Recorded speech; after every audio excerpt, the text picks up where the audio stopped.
Bonjour, bonsoir, salut à tout le monde. Coco t'inquiète, toujours là. La cavale a commencé, on est toujours dedans, on essaie de tenir le coup. Pour commencer, je voudrais remercier vraiment tout le monde pour le soutien que vous m'apportez pendant cette cavale, pendant cette dénonciation. Le combat continue. Voilà, au jour d'aujourd'hui, je suis là pour présenter un nouveau projet en collaboration avec mon gars Sinox. C'est un projet, une sorte de série qui s'appelle La réalité des prisons. Arrivant en prison, pour ceux qui ne connaissent pas, il y a deux types d'arrivants. Il y a l'arrivant mandat de dépôt, c'est-à-dire celui qui est mis en examen par le juge d'instruction et qui va être condamné après, qui reste plusieurs mois ou plusieurs années en détention avant d'être jugé. Et il y a l'arrivant condamné direct, c'est-à-dire qui sait pourquoi, qui sait dès le départ la peine qu'il a à faire. Et dans tous les cas, ces deux types de personnes vont à un même étage, qui s'appelle l'étage de tous les arrivants. Voilà, je fais vraiment une grosse parenthèse pour ceux qui ne connaissent pas du tout le monde carcéral, c'est important, c'est le but de cette série. Ce qu'il faut savoir, c'est que quand on est arrivant, après être sorti d'une grosse garde à vue, de minimum 48 heures, ça peut aller même jusqu'à 72 heures, et ben on est fatigué, voilà, on ne s'est même pas lavé, on n'est pas bien, et ben tout de suite, on subit une fouille corporelle. C'est-à-dire que après avoir été fouillé au poste de police à plusieurs reprises, après avoir retourné en dépôt et compagnie, et après avoir été menotté sans cesse, on arrive dans un nouvel endroit où on n'a même pas pu bouger un orteil, où on se fait automatiquement fouiller. Fouiller, mais une fouille vraiment humiliante. Hein. C'est pas une fouille où on te palpe et puis point barre. Hein. C'est une fouille, tu te mets à poil, tu te baisses, t'écartes les fesses. Voilà, désolé l'expression, c'est un peu cru, mais c'est la vérité. Ces choses-là, voilà, c'est des choses pour moi inhumaines. C'est des choses qui, dès le départ, si t'es pas fort mentalement, font des chocs à certaines personnes. Et voilà pourquoi il y a des arrivants qui, au bout de 4-5 jours, finissent malades psychiatriquement, ouais, et se noient dans les cachetons. Parce que dès le départ, ils subissent des chocs. Ça déjà, c'est quelque chose que personnellement, je ne tolère pas. C'est pas moi qui invente les lois, mais ça fait partie de mes messages, de mon message. C'est des choses qui ne doivent plus avoir lieu. C'est des choses qui ne sont pas humaines. Comment un surveillant peut mettre des gants dès le départ, fouiller entre tes fesses pour certaines personnes? Moi, personnellement, ils ne me l'ont pas fait. Voilà, je ne vais pas dire qu'ils avaient peur de moi, mais bon, je ne sais pas. Ils ne me l'ont pas fait. Mais je connais plein de monde qui, après 2-3 ans de prison, sont encore violés psychologiquement dans leur tête, ne sont pas bien, parce que dès le départ, chez les arrivants, un surveillant leur a mis un gant en latex dans les fesses pour les fouiller. Je ne sais pas si vous avez conscience un peu du truc. Après ça, après la fouille, il y a une petite douche de 5 minutes, avec en général de l'eau super glacée, voilà, contrôlée par le surveillant derrière qui coupe et qui met l'eau. Ça dure 5 minutes ou 8 minutes en général, pas plus, ça dépend de la prison. On vous donne un pactage déjà prêt, avec des draps qui piquent, remplis de morpions, de quoi se faire un petit shampoing et un petit savon carré. Ceux qui ont fait de la prison connaissent, c'est vraiment la galère chez les arrivants. Et on vous enferme en cellule. Et là, on vous enferme en cellule, d'accord, vous avez commis quelque chose de pas bien, il n'y a pas de souci, on vous enferme en cellule. Mais on vous enferme en cellule, pour certaines personnes, pour la première fois, sans vous expliquer comment la prison fonctionne, sans vous dire quoi que ce soit. Je ne sais pas si vous voyez un peu le truc. C'est-à-dire que vous arrivez tout d'un coup dans un nouveau monde. Vous entendez du bruit à côté, des gens qui crient par la fenêtre, et vous êtes là tout seul, on ne vous dit rien, vous êtes enfermé. Vous êtes enfermé. Et vous êtes rarement tout seul dès le départ. C'est-à-dire qu'en général, on vous met en maison d'arrêt. On vous met en général en cellule de 2 ou 3 personnes, avec des personnes qui sont peut-être, eux, à leur 3e, 5e peine, avec des personnes qui, eux, peut-être, sortent de transfert, et qui sortent de 7 ans de prison. Voilà. On vous cale avec des gens comme ça. Donc voilà, moi personnellement ces choses-là je les ai surmontées. J'étais arrivant moi aussi, je les ai surmontées. Mais j'ai dépensé à tous les gens que je voyais, toutes ces personnes que je voyais, pas spécialement des petites personnes fragiles ou toutes maigres, hein, des grands balèzes aussi, hein, que je voyais psychologiquement abattus dès le départ, parce qu'ils ne comprenaient pas, ils assumaient leur peine, mais ils ne comprenaient pas pourquoi autant de violence dès le départ? Pourquoi un gros coup de massue? Pourquoi on leur expliquait rien? Pourquoi ils étaient perdus? Vous voyez, je ne sais pas si vous comprenez le truc. Donc déjà, c'est une épreuve psychologique, être arrivant. Ensuite, il y a encore beaucoup de choses à dire sur le fait d'être arrivant en prison. Et ben, au niveau des promenades, les gens ne connaissent pas. Voilà, le surveillant il vient, il dit promenade, il ouvre la porte à une certaine heure le matin, à une certaine heure l'après-midi. Toi, tu viens d'arriver en prison, c'est la première fois, tu ne sais pas comment ça se passe. On ne te prévient pas. Ta porte, elle s'ouvre à 8 heures, tu viens peut-être juste de te lever, on te dit promenade. Tout d'un coup, tu regardes le surveillant, tu n'as même pas le temps de lui dire c'est quoi une promenade? Tu n'es pas prêt, il te referme la porte au nez. Voilà. Je ne sais pas si vous voyez le genre de choc psychologique. Au niveau de la nourriture, c'est la merde. Ça, pour moi, c'est vraiment la pire des choses. Vous êtes arrivant, que vous soyez fumeur ou non fumeur, vous venez de sortir de garde à vue. Tout le monde sait, pour ceux qui ne savent pas aussi, une garde à vue, c'est chaud physiquement comme psychologiquement. C'est-à-dire qu'on arrive, on a faim, on n'a qu'une envie, c'est manger, voilà, comme tout être humain sur Terre. Eh bien, écoutez, le truc crapuleux qu'ils vous font quand vous arrivez en prison, vous êtes arrivant. Et c'est aussi crapuleux pour les fumeurs comme pour les non-fumeurs. Vous arrivez, on vous propose de pouvoir continuer des choses. Si vous êtes rentré en prison avec de l'argent, c'est-à-dire qu'on vous avance rien. Si vous n'avez pas d'argent, c'est mort. On vous propose, dès que vous arrivez, seulement le droit de continuer de l'eau, du tabac. C'est-à-dire que, voilà, bizarrement, tous les êtres humains sur Terre mangent, mais quand tu es arrivé en prison, tu n'as pas le droit de continuer à manger. On ne sait pas pourquoi. Tu as le droit juste de manger ce qu'ils te donnent à la gamelle. Et ce qu'ils te donnent, c'est de toute manière, chaque série aura son moment. Voilà. Je vous en parlerai aussi de la nourriture en prison. Et franchement, j'aurais beaucoup de choses à dire, croyez-moi. Des choses que vous imaginez même pas. Revenons-en à ce que je disais. Vous venez d'arriver, on vous propose tout de suite des paquets de tabac à 6 euros, 7 euros. Voilà, des choses monstrueuses. Les gens, ils viennent en prison. Pour certains, ils sont innocents, ils sont en prison, ils ne savent même pas pourquoi. Pour certains, ok, ils ont fait des choses qu'ils regrettent. Pour certains, ils ont fait des choses qu'ils ne regrettent pas. Il y a plusieurs cas. Faut pas, voilà. Mais je suis désolé, hein.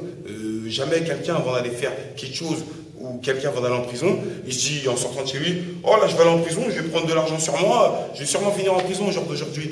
Je sais pas, voilà. On n'est pas des abrutis, c'est logique. Donc pourquoi, dès qu'on arrive en prison, on vous propose d'acheter tout de suite? Et pourquoi on vous propose tout de suite que de fumer? En plus des soucis que vous avez, on vous propose de vous creuser encore plus l'estomac et de rester en galère. Voilà, c'est quelque chose que franchement je trouve vraiment petit, pathétique et crapuleux. Voilà.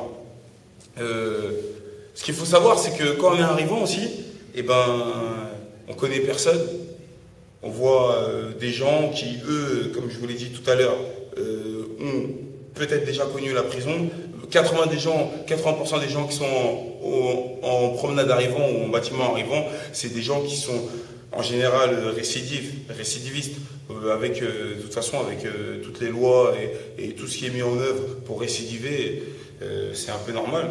Donc on se retrouve tout seul dans une promenade avec des gens qui vous regardent, avec vous qui regardez des gens. Et voilà, dès le départ, faut t'imposer, mon vieux. C'est-à-dire que si tu es trop gentil, parce que toi tu connais pas la prison, tu crois que tu dois te comporter comme dehors, en étant poli, gentil, et tu crois que ça va se passer comme ça, tu vas être l'ami de tout le monde, et ben mon pote, là tu es dans la merde. Parce que les gens vont te marcher dessus. Les prisons en France, c'est pas les prisons au States, mais ça reste la prison.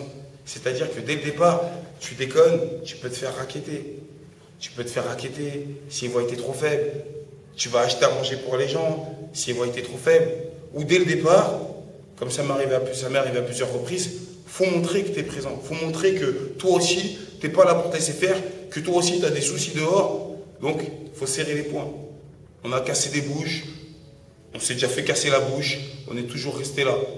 On reste des êtres humains. En tout cas, on ne s'est jamais fait marcher dessus. Voilà. Arrivant, c'est ça aussi. C'est dès le départ rentrer dans un autre univers, un univers bestial. Parce que la prison, c'est un univers bestial. C'est pas un univers de réinsertion. C'est la jungle, entre parenthèses. Ce qu'il faut savoir aussi, c'est que la promenade arrivant, c'est pas une promenade spécialement dédicacée aux arrivants, à des gens qui viennent d'arriver, qui connaissent la prison. Ah non, les gens qui sont en prison pour la première fois et les gens qui sont en prison depuis plusieurs années peuvent être rassemblés tous dans la même promenade et sont en général rassemblés dans la même promenade. C'est-à-dire qu'un arrivant, un mec qui tombe pour la première fois de sa vie, eh ben, il peut être à côté d'un violeur qui tourne depuis 14 ans, dans la même promenade, d'un braqueur qui est en prison depuis 8 ans, d'un tueur, d'un dépeceur, voilà quoi, d'un meurtrier. C'est vraiment un tout. Dans chaque prison, c'est ça.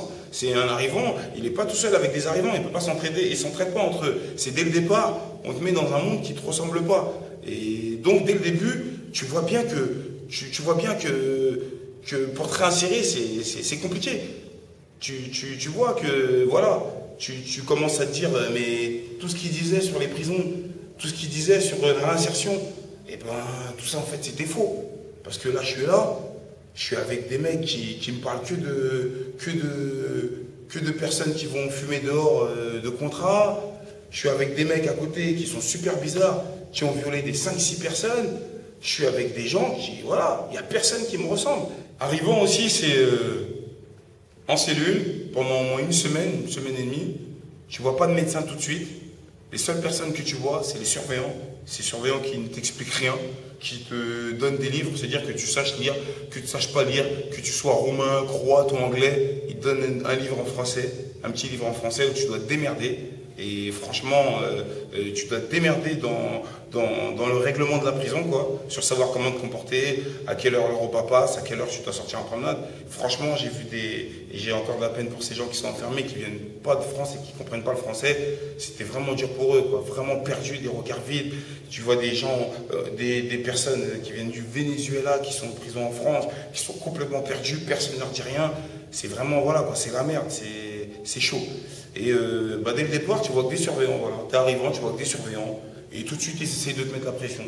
C'est-à-dire qu'ils ferment fort la porte derrière toi, ils te parlent sur des tons vraiment hauts, ils sentent que t'es faible, ils sentent que tu comprends rien. Et ils veulent te montrer que, voilà, en gros, le message, c'est, t'as fait une connerie, et ben nous, t'es ici pour penser tous les jours à la connerie que t'as fait, mais tous les jours, et pour subir nos comportements. C'est-à-dire que on est content, et ben il n'y aura pas de souci. On est énervé, et ben tu mangeras, mon vieux. Il y a aussi quelque chose à préciser. C'est que quand tu es arrivant, parce qu'il y a beaucoup de personnes qui croient ça, je suis là pour le démentir, t'as pas un habit orange avec des chiffres sur toi, voilà, c'est pas comme au Stay.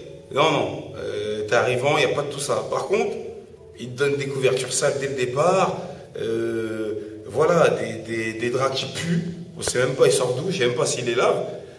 Voilà, mais t'es pas là à marcher à la chaîne, à la file plutôt, avec des habits de la même couleur, avec des chaussures de la même couleur, identiques à ton collet tenu. Non, c'est pas ça. Par contre, t'arrives et tant que ta famille t'a pas ramené du linge, c'est-à-dire que tu sois à 500 km de chez toi ou à 200 km de chez toi, tant que ta famille n'a pas fait le trajet pour te ramener du linge, et si t'as pas de famille, en gros t'es dans la merde, tu gardes les mêmes habits.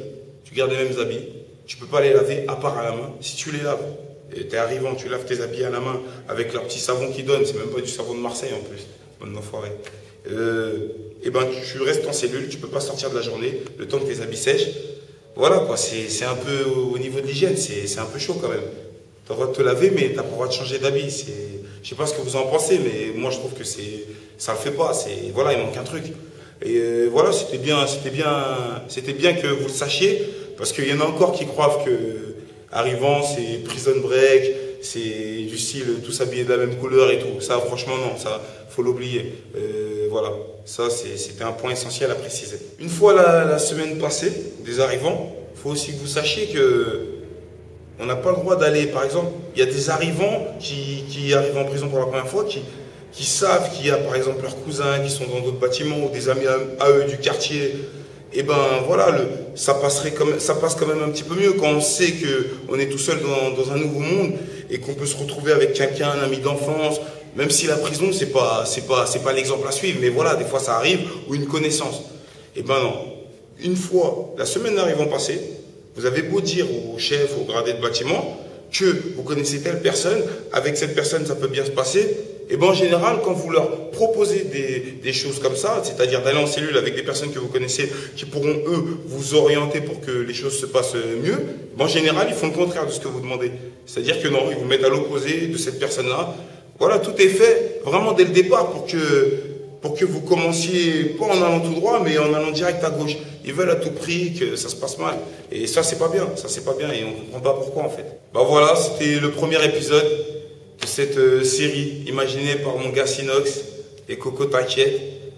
J'espère que ça vous aura apporté des choses, des précisions pour ceux qui connaissent déjà. Et j'espère que ça vous aura apporté beaucoup de choses pour ceux qui ne connaissent pas du tout. Il ne faut pas seulement croire ce que vous voyez à la télé et ce qu'ils disent dans leur publicité et dans leurs articles, parce que c'est totalement faux. C'était le premier épisode de la réalité des prisons. J'espère vraiment qu'il y aura beaucoup de gens qui vont être devant leur écran. J'espère vraiment qu'il y aura du soutien. J'espère vraiment que vous allez approuver. J'ai fait ça pour vous. J'ai fait ça pour vous. Je vois le soutien, je me répète, je vois le soutien dans les quatre coins de la France, au Brésil, à Londres. Je vois le soutien partout. Je suis obligé de faire des choses pour vous. Je suis là, ok. Je suis là, en cavale, pour passer mon message, pour parler des choses que j'ai subies, qui sont pas bien, parce que j'ai une partie de moi qui est restée là-bas, j'ai une partie de moi qu'ils ont tué, l'autre partie est là pour passer le message. C'est pas autrement, ça sera comme ça. Mais voilà, je voulais vraiment vous faire comprendre que c'est un truc que j'ai pensé pour vous. Merci à tous d'avoir suivi ce premier épisode.